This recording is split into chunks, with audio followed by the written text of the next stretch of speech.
Soy el psicólogo Alfredo Cabrera Contla, adscrito a la Jefatura Nacional de Salud Mental. Agradezco su participación en esta tercera edición del Diplomado de Salud Mental y Atención Paliativa.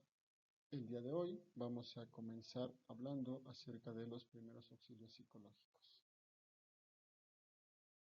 Y bueno, vamos a empezar a desglosar nuestra plática. Vamos a estar tratando temas como, por supuesto, las definiciones, que son los primeros auxilios psicológicos, que es una crisis, por supuesto, los PAP, que son precisamente los primeros auxilios psicológicos. Vamos a estar identificando quién, cuándo y dónde aplicar los PAPs, ¿no? Los primeros auxilios psicológicos. Después vamos a pasar a cuando estamos ya en el momento de accionar estos primeros auxilios, y hay tres características principales que son la buena comunicación, conocer la situación y los principios de acción, es decir, específicamente cómo se va a intervenir. Además de, pues ya cuando vamos a concluir la intervención, qué aspectos tenemos que tomar en cuenta, y al final vamos a revisar a aquellas personas que requerirían una atención especial.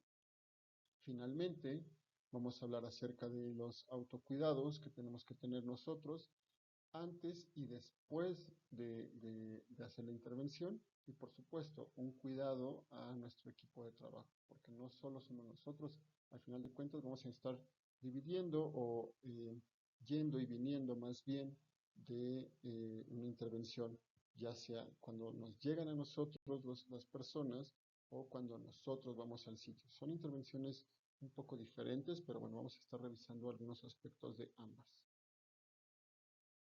Y bueno, eh, empezando con las definiciones, como comentábamos, la crisis es un cambio profundo y de consecuencias importantes en un proceso o en una situación, o en la manera en la que estos son apreciados. Esto es una crisis, pues, en su definición más pura de la Real Academia Española. Sin embargo, podemos ver que, por ejemplo, las urgencias en salud mental son todas las situaciones transitorias que alteran las funciones psíquicas, es decir, cualquier alteración emocional de la conducta que pueda producir daños a otras personas o a sí mismos, por lo que requiere una atención inmediata y eficaz por parte del equipo de salud mental, dirigida a mitigar dicha situación. Esta alteración del afecto, pensamiento o conducta es en tal disruptivo que la persona misma, ya sea la familia o la comunidad, considera que requiere atención inmediata. ¿De acuerdo? Y entonces, en urgencias de salud mental, la demanda más frecuente de atención está relacionada con conductas suicidas, la depresión severa, episodios de manía o la automutilación o autolesiones, ¿no? O sea, dígase, incluso los pequeños cortes que muchas personas se pueden hacer, ya sea en brazos o en piernas, en muslos, en el estómago, áreas que muchas veces no son visibles, ¿no? Pero entonces, incluso cuando se llegan a detectar estas señales, es cuando las personas o la comunidad en torno a esta persona, pues puede referir que es una urgencia, ¿no? Y bueno, también otras formas pueden ser como las fallas severas en el juicio o una intoxicación o estados de abstinencia, así como agitación psicomotriz y episodios de agresión, ¿vale? Entonces, podemos ver que la definición tal cual de crisis es muy amplia, pero en casos de salud mental, en urgencias sobre todo de salud mental, podemos distinguir este tipo de manifestaciones. Ahora recuerden, nuestro instituto acaba de hacer la revisión de lo que es la guía del manejo de urgencias en salud mental, que es el Código Morado, ¿vale? Vamos a estar tocando algunos puntos, entonces yo les invito a que tomen el curso o que revisen directamente la guía de Código Morado, es bastante interesante y pues por supuesto que todo el mundo la tiene que conocer porque pues, siempre estamos en contacto con algunos pacientes. Bien, ahora, la definición de primeros auxilios psicológicos. Los primeros auxilios psicológicos describen una respuesta humana de apoyo a otro ser humano que está sufriendo y que puede necesitar ayuda. Así de fácil, ¿no? Ahora, realmente los primeros auxilios psicológicos están diseñados para reducir el estrés inicial causado por algún evento traumático y proveer funciones adaptativas a corto y mediano plazo. Además, a largo plazo, los primeros auxilios psicológicos incluyen factores que parecen ser de gran ayuda para la recuperación de las personas. Y eso tiene que ver en tres niveles. Por un lado, tenemos que ayudan a las personas a sentirse más seguras, conectados con otras personas, con calma y con esperanza. En segundo lugar, podemos decir que les permite a las personas tener acceso a un apoyo social, físico y emocional. Y por último, pero no menos importante, podemos decir que las personas pueden sentirse capaces de ayudarse a sí mismas a sí mismas como individuos y como comunidad. Es decir, les brindan cierta seguridad y estabilidad, ¿vale? Ahora, ya dijimos lo que son los primeros auxilios psicológicos, ¿bien? Pero hay algunos puntos importantes que tendríamos que remarcar, ¿no? A grandes rasgos, los primeros auxilios psicológicos intentan brindar ayuda y apoyo práctico de manera no invasiva, evaluar las necesidades y preocupaciones, ayudar a las personas a atender sus necesidades básicas, escuchar a las personas, pero no presionarlas para que hablen. Este punto lo vamos a estar repitiendo constantemente porque suele ser un aspecto que de pronto se nos va de la mano, ¿no? Lo perdemos de vista. Entonces, a mí me parece que es importante remarcarlo, remarcarlo, remarcarlo, ¿no? Les brindan a las personas también este confort y les ayudan a sentirse tranquilas, ayudan a las personas para acceder a información, servicios y apoyos sociales. Y por último, protegen a las personas de peligros posteriores. Estos dos últimos, por ejemplo, de ayudar a las personas a acceder a información, servicios y apoyos sociales, um, son, de pronto, no los contemplamos del todo, ¿no? Porque creemos que solo es una intervención y listo. Pero vamos a ver que es toda una cadena, toda una liga de acciones que le van a permitir a la persona que recibe estos primeros auxilios psicológicos que se mantenga en un estado idóneo de salud mental, ¿vale? Bien, ahora, por otro lado, ¿qué no son los primeros auxilios psicológicos, ¿no? Yo les decía o les hablaba un poco de la guía operativa para el manejo integral de urgencias en salud mental, que es el código morado. Les repito, revísenla, es bastante interesante. Pero bueno, esa guía nos habla de la intervención como más profesional. Los primeros auxilios psicológicos no es algo que solo hagan los profesionales. Por supuesto que las personas tendríamos que estar capacitadas, como será el caso después de esta plática, tendríamos que estar capacitadas para hacer este tipo de intervenciones. ¿Por qué? Porque requieren puntos específicos. Pero no significa que solo lo pueden hacer los profesionales en salud mental o los profesionales de la salud únicamente, ¿no? ¿Va? Eh, por otro lado, no es un debriefing psicológico. Y bueno, el debriefing psicológico se refiere a la promoción o ventilación emocional pidiendo a la persona que describa breve pero sistemáticamente sus percepciones o pensamientos y reacciones emocionales durante el acontecimiento traumático. Eso sería como una pequeña conceptualización del debriefing psicológico, ¿no?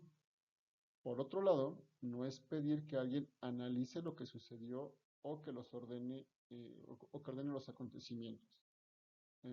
Es solo que hable y de ahí vamos viendo hacia dónde llevamos la conversación.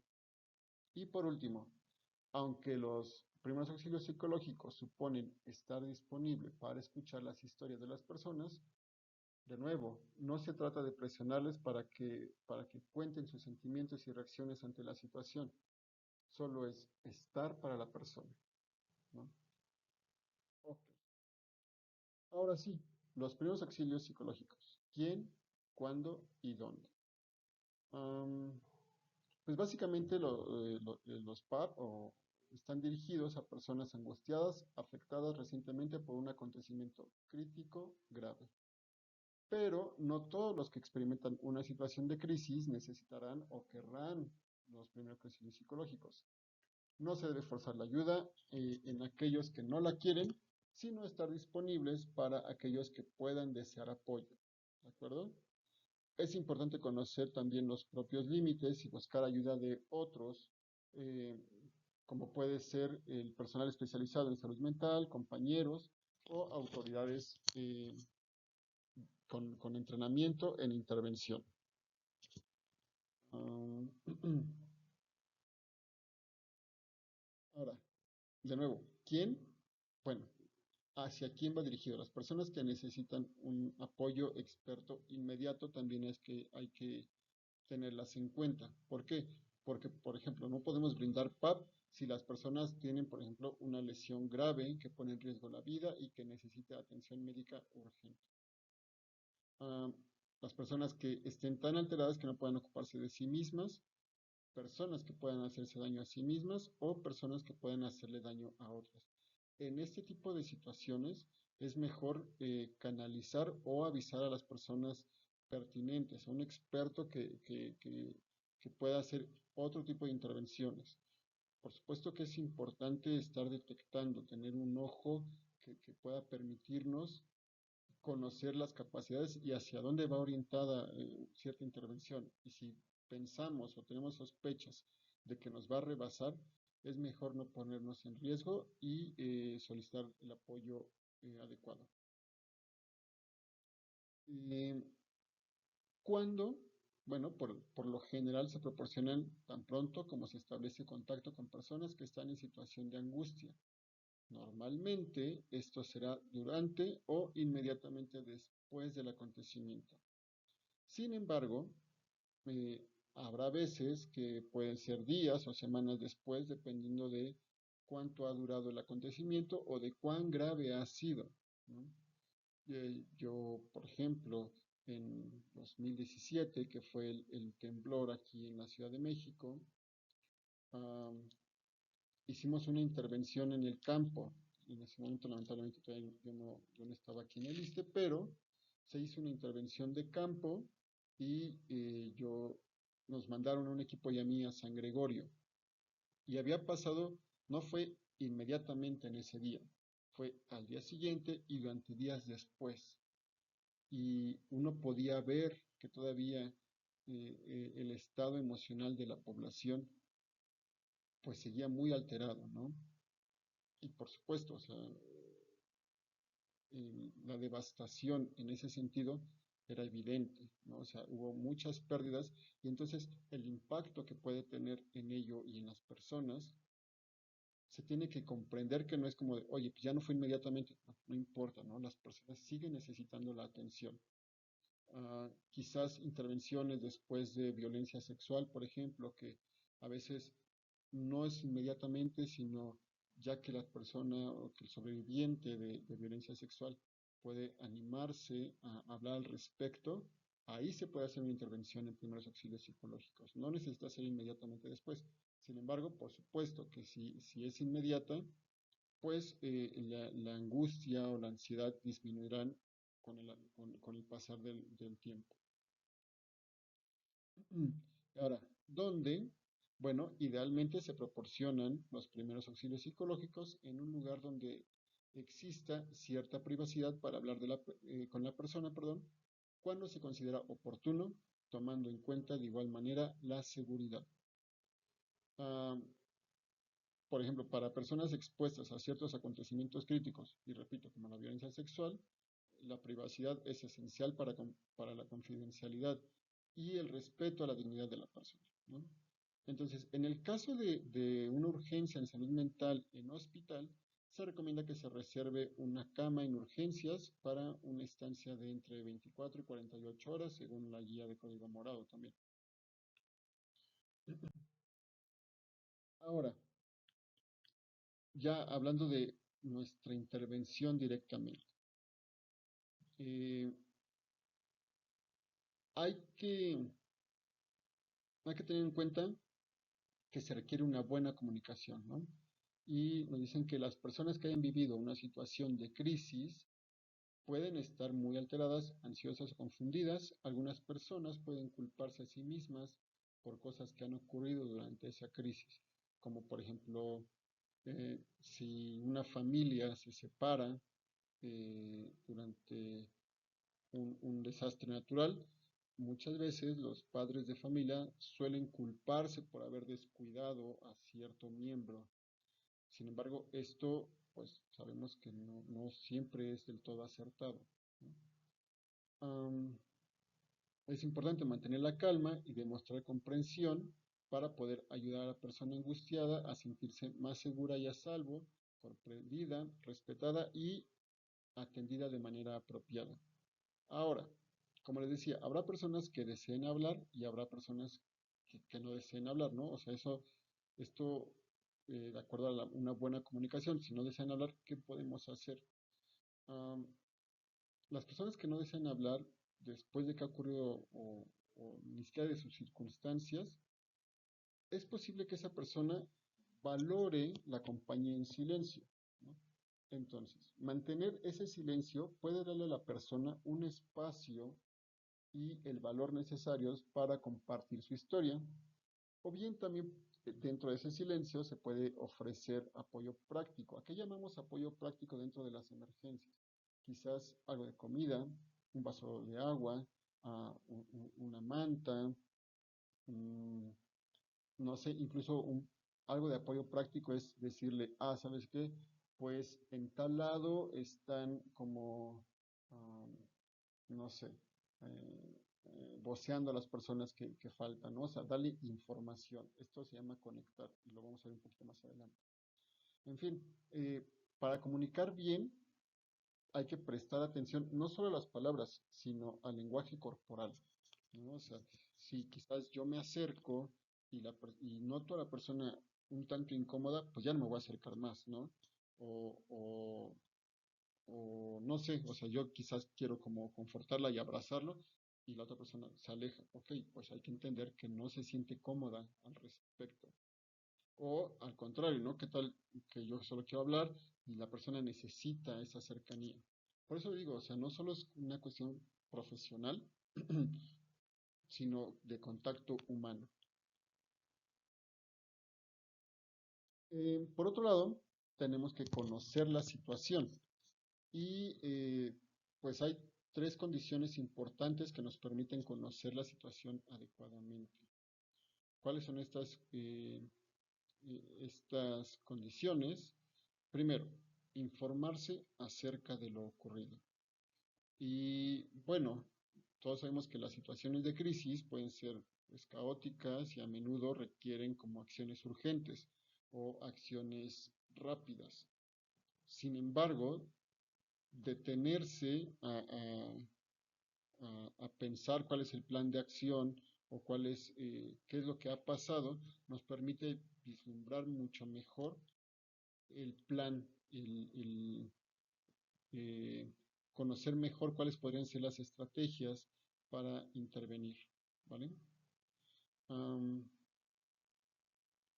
informarse acerca de los servicios y apoyos disponibles, ¿no? Am, quizás cuál es el número probable de afectados,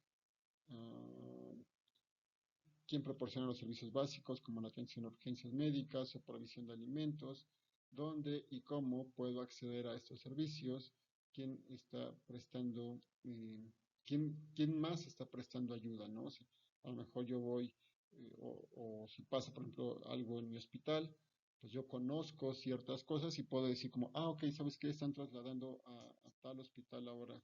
O, o hay varios hospitales cerca y entonces podemos llevarlo a tal lado, ¿no? O la Cruz Roja está aquí. ¿Me explico? O sea, si conocemos mejor estos servicios y apoyos adicionales, pues nuestra atención será mucho más eficaz. Y por último, informarse acerca de los posibles riesgos de seguridad. Entre ellos podemos preguntarnos, ¿no? Si ha acabado la situación de crisis o qué peligros puede haber en el ambiente, si hay zonas que deban evitarse, ¿no? Am, por ejemplo, si después de un temblor se puede entrar a un edificio, aunque haya personas ahí, ¿no? O, mm, no sé, quizás hay grupos armados. Entonces, dependiendo de la situación, hay que medir los peligros y entonces realizar la intervención ya con, con cierta certeza.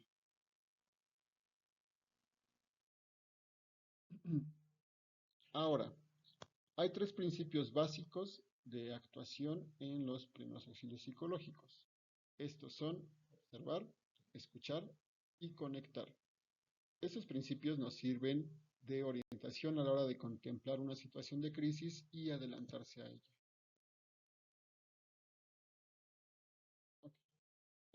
Cuando hablamos de observar,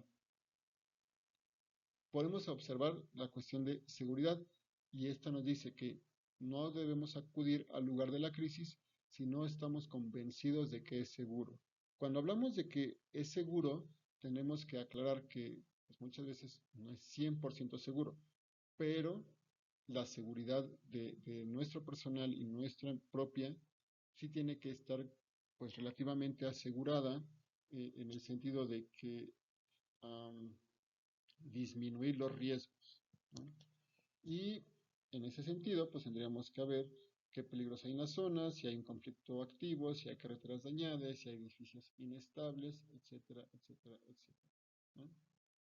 Ah, por otro lado, una intervención hospitalaria para identificar los riesgos se centra en identificar componentes funcionales que puedan poner en peligro al paciente o al personal de salud. Y estos se dividen en tres grados. El primer grado tiene que ver con una persona que es hostil o irritable. El segundo grado tiene que ver con la persona que grita o insulta. Y el tercer grado tiene que ver con las personas que golpean o amenazan. Es decir, si nosotros estamos haciendo una intervención en el campo, pues tendríamos que ver cuáles son los peligros del entorno. Si es una intervención o identificación de seguridad en un ambiente hospitalario, podemos detectar a una persona en estos tres grados. Y así poder decir, oye, ¿sabes qué? Sale de mi competencia, tengo que llamar a un personal que quizás esté un poco más capacitado para hacer este tipo de intervención o incluso llamar a seguridad si estamos en el hospital, ¿no? Eh, bien, el segundo lugar que hay que tomar en cuenta acerca de los principios de acción de la observación tiene que ver con las personas con evidentes necesidades básicas urgentes. Y estos tienen que ver con derivar a los heridos graves al personal médico o a otras personas con conocimiento de primeros auxilios físicos. ¿Mm? Y por último, tenemos que son las personas con alteraciones de angustia grave. Y ahí nos tenemos que preguntar a quién puede resultarle útil los primeros auxilios psicológicos y cuál es la manera de ayudar. ¿Por qué? Porque no todas las personas, como les decía hace rato, eh, están interesadas en recibir esto o están en un momento adecuado para recibirlas. Y entonces tendríamos que tomar en cuenta los factores físicos que presentan las personas, que pueden ser como algunos signos y síntomas de esta angustia grave, ¿no? ¿Cuáles son estos signos y síntomas? Bien, podemos hablar de lo que son los temblores, los dolores de cabeza o sensación de agotamiento. Por otro lado, la persona puede presentar llanto, ansiedad, insomnio, irritabilidad, culpa o desorientación. Ahora, hablábamos de irritabilidad también en el grado 1 de una intervención hospitalaria, por decirlo de alguna forma. Hay que, por eso hay que poder identificar, ¿no? O sea, si es algo hostil o si es algo esperada esta reacción. ¿De acuerdo? Bien, ahora, en la cuestión de la escucha, hay dos partes importantes. Uno, preguntar qué necesitan las personas y qué les preocupa. Aunque algunas necesidades parezcan evidentes, como una manta para cubrir a una persona que tiene la ropa desgarrada, pues siempre hay que preguntar qué es lo que necesitan, averiguar qué es lo más importante para ellos en ese momento y ayudarles a establecer prioridades puede beneficiar como la claridad de acción. Y por otro lado, escuchar a las personas y ayudarles a tranquilizarse. Permanecer cerca de las personas, de nuevo, no presionar, escuchar si decide contar. Y bueno, podemos usar como ciertas técnicas al respecto para ayudar a las personas a tranquilizarse. ¿Como cuáles? Primero, pues es hablar con un tono tranquilo de voz, intentar mantener el contacto visual si es que se considera pertinente. Uno tiene que ir leyendo, como les decía, a la persona, recordarle a las personas que estás ahí para ayudarles. Ah, las personas pueden sentirse muy solas en ese momento, pueden estar rodeadas y sentirse muy solas porque eh, hay algunas crisis en las cuales uno se siente muy desprotegido, ¿no? Y bueno, si la persona tiene una sensación de irrealidad o de desconexión, también podemos ayudarle a conectar con su entorno y consigo mismo. ¿Cómo le podemos hacer? Hay técnicas específicas, ¿no? Básicamente podríamos, esto de cuando las personas se sienten desconectadas, conectarlas con su entorno tiene que ver, por ejemplo, decir, siente el piso bajo tus pies. O consigo mismo puede decir como, a ver, vamos a respirar, concéntrate en tu respiración. ¿Qué se siente? ¿Sientes como lleno los pulmones, etcétera, etcétera, etcétera, ¿no? Sin llegar a ser como una intervención de nuevo, como terapéutica, podemos usar ciertas técnicas que nos permitan conectar con la persona y ayudar a la persona a conectar consigo misma. Y bien, el último, como les decía, es los principios de acción, es conectar, ¿no? Tiene que ver con ayudar a las personas a resolver sus necesidades básicas y acceder a los servicios. Y bueno, después de un episodio de este tipo, las personas pueden sentirse vulnerables o aisladas o impotentes. Incluso en algunas situaciones, sus vidas cotidianas quedan interrumpidas en algunos casos, no tienen acceso a sus fuentes de apoyo habitual o se encuentran de repente viviendo en condiciones estresantes. Entonces, poner en contacto a las personas con fuentes de apoyo práctico es una parte muy importante de los primeros auxilios psicológicos. ¿Vale? Ayudar a las personas a enfrentarse a los problemas, brindar información, conectar a las personas con sus seres queridos, con las redes de apoyo social, ¿no? Ahora, primero, priorizar y claridad de necesidades, ¿no? Y hablando de conectar a las personas con sus seres queridos, se ha demostrado que las personas que se sienten con un buen apoyo social después de una crisis reaccionan mejor que los que no se sienten apoyados. Entonces, mostrar el apoyo con el que está contando esa persona no es solamente un decir, tiene que ver con el futuro que puede llevar a lo largo de la vivencia.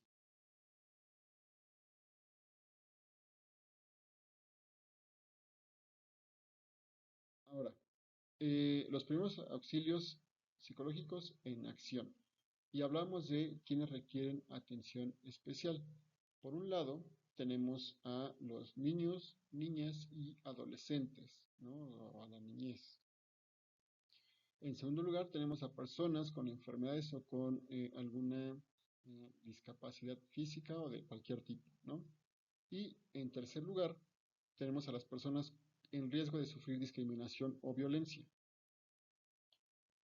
Entonces, tenemos que tener eh, algunos detalles o cuidados o estar atentos más bien con si identificamos que existen estas personas cuando vamos a algún sitio.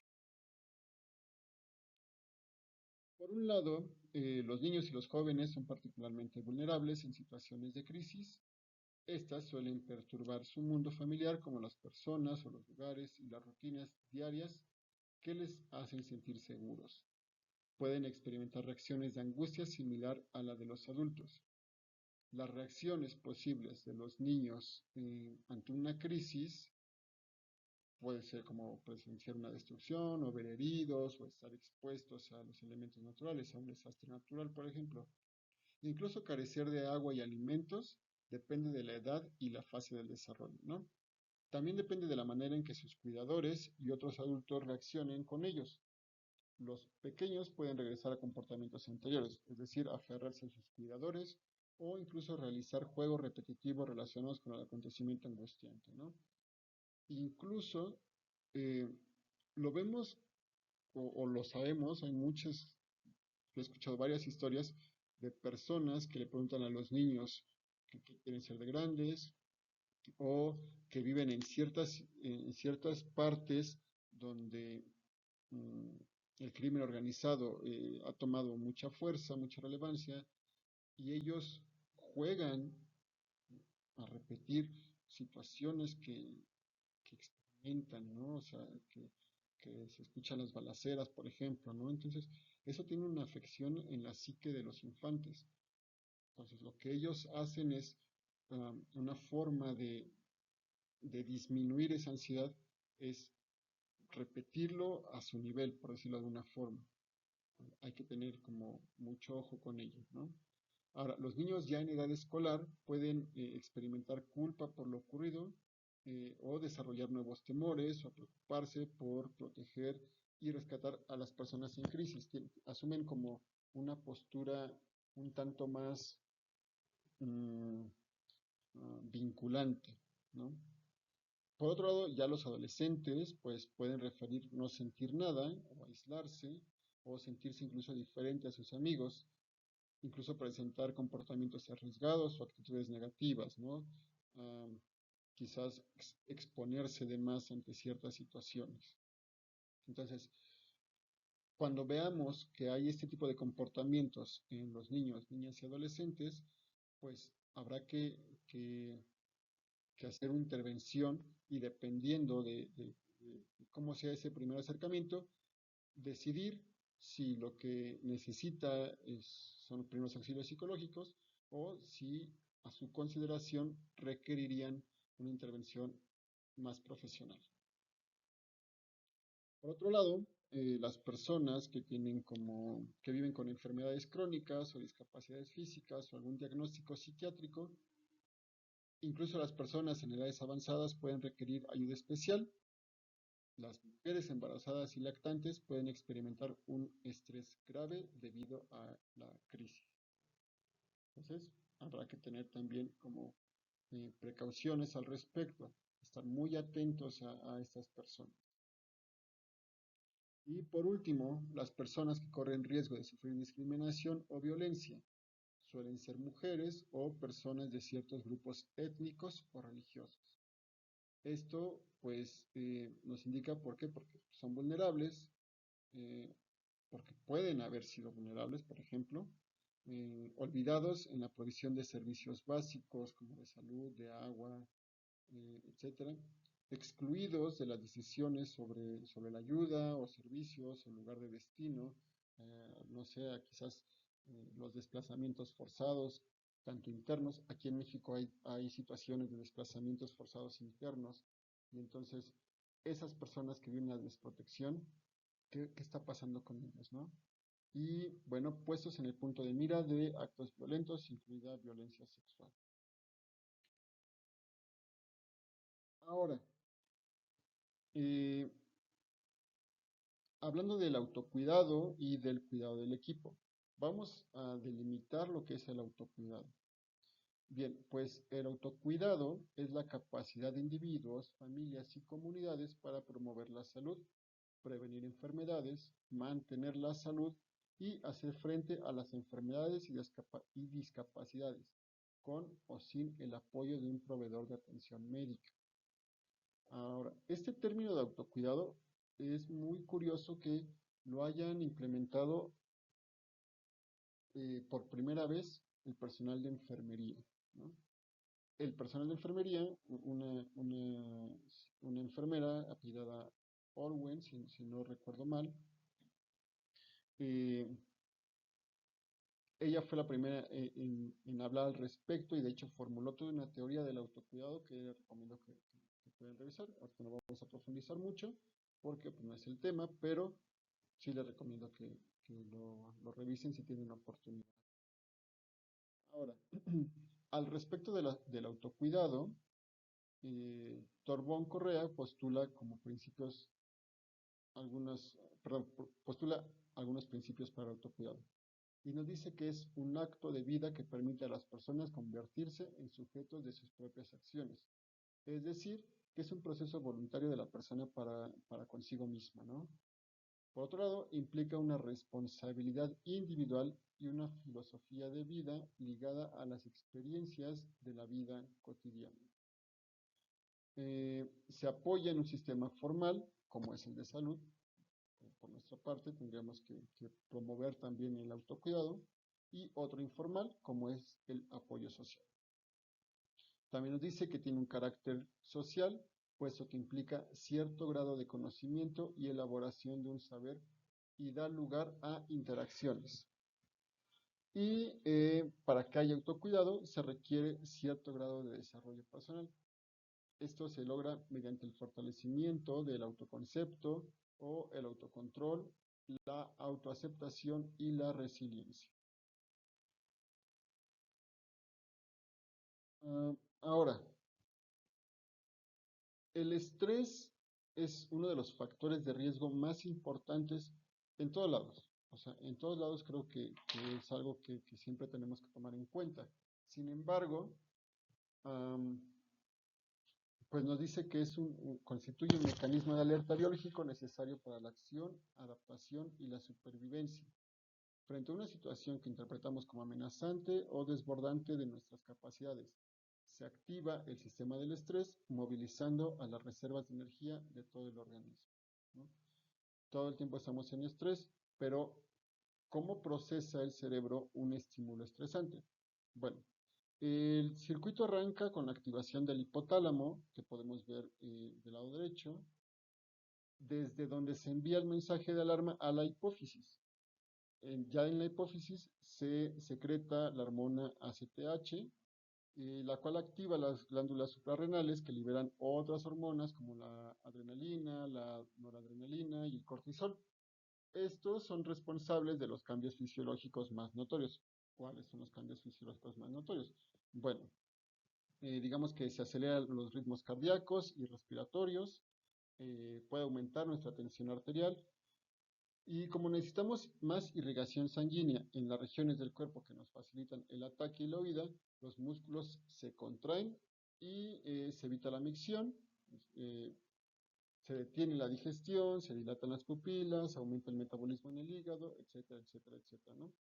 Ahora, si vivimos situaciones de tensión de forma repetitiva y la respuesta de estrés se mantiene por largo tiempo, se puede desgastar la capacidad del organismo para restaurarse. Por lo tanto, a mayor estrés, el cuerpo se va desgastando más y tarda más en hacer una recuperación de la función habitual del cuerpo. ¿De acuerdo? Entonces, por eso es que es tan importante aprender a manejar el estrés. ¿Cómo se maneja el estrés? Bueno, el estrés lo podemos manejar por ejercicios de relajación, pero pues, la verdad es que yo siempre recomiendo que vayan a terapia, ¿no? Dentro de terapia uno empieza a adquirir herramientas que le permitan manejar como situaciones más generales que nos permitan también ir avanzando y disminuir no solo el estrés, sino quizás la angustia y así, ¿no? Ahora, hay otros dos tipos de factores de riesgo con los cuales nos vemos involucrados dentro y fuera del hospital, ¿no? Primero vamos a hablar del burnout, que creo que ese es un poco más conocido y dice que es un proceso de exposición gradual, progresivo y acumulativo de desgaste laboral que lleva al agotamiento. Ujú. Por otro lado, tenemos lo que es el desgaste por empatía. Este es un poco menos conocido, pero bueno, nos dice que es un estado y puede aparecer de modo repentino. incluso a partir de una única experiencia potencialmente traumática. Constituye un riesgo psicosocial que afecta a quienes, por las características de nuestro trabajo o de su trabajo, tratan con personas traumatizadas o en situaciones de sufrimiento intenso, ¿no?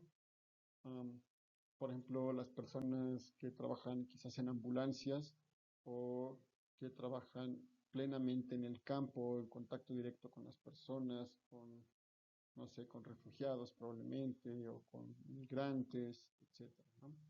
El personal de salud también es un grupo vulnerable a este padecimiento. Y, pues bueno, de pronto se origina como el sentimiento de empatía hacia las personas sufrientes y lo acompaña una necesidad pues, de aliviar ese dolor o resolver su problema. La empatía es una condición necesaria para la relación de ayuda, pero si se maneja inadecuadamente puede terminar al final de cuentas dañando más a la persona que intenta ayudar. Eh, Siempre me gusta recalcar lo, lo que se debería entender como por empatía, ¿no? Porque lo entendemos muchas veces como ponerse en los zapatos del otro, ponerse en el lugar del otro. Sin embargo, la empatía, a mi parecer, tiene que ver mucho más con alinearse con la emoción. Las personas somos muy prácticas. Prácticas en el sentido de decir, ¿tienes un problema? Ah, se resuelve así, ¿no? Cuando en realidad, tal vez el problema o la dificultad de la persona tiene que ver más con cómo se siente por la situación que por la situación misma, ¿no? O sea, quizás yo digo, ay, pues me acaban de asaltar. Pues es una situación traumática, sí, eh, y quizás alguien me puede preguntar, oye, pero no te quitaron nada, traías 100 pesos en la bolsa. Sí, pero ese no es el problema no son los 100 pesos, porque esa es una resolución práctica.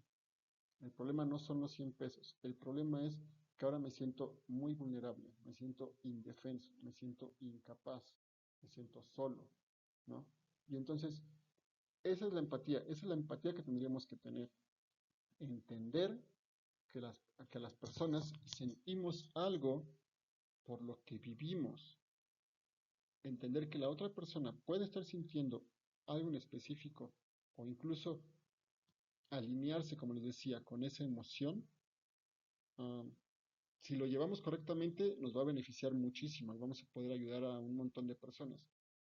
Si no lo llevamos correctamente, es probable que podamos vivir una experiencia como la que les comento de desgaste por empatía. Y bien, pues el autocuidado también tiene que ver con estos 4 factores, uh, que son las técnicas de respiración, la relajación y meditación, ¿no? Hay técnicas de relajación o respiración muy sencillas, como puede ser la respiración diafragmática, la relajación de Jacobson, etcétera, etcétera, etcétera. El ejercicio físico depende de nuestra edad, depende de nuestra condición, pero pues uno esperaría que fueran, me parece que eran como 150 o 180 minutos a lo largo de la semana, ¿no? La alimentación, hay que cuidar bien, hay que alimentarnos bien. El descanso y el sueño da también lugar para el esparcimiento, ¿no? Cuando hablamos de descanso, no solo quiere decir cuánto tiempo paso fuera del trabajo, ¿no? Sino cuánto tiempo puedo estar dedicándome a mí mismo. Ahora bien, en el autocuidado existen como 3 habilidades mm, para mejorarlo, no solo entre nosotros, sino en el equipo de trabajo. Una de ellas es la escucha activa, que es una habilidad que requiere un esfuerzo cognitivo y empático de nuevo. Su práctica en el trabajo es un componente importante del autocuidado, ya que se correlaciona directamente con la calidad de los vínculos, tanto con las personas a las que se les brinda la asistencia como a los compañeros de trabajo.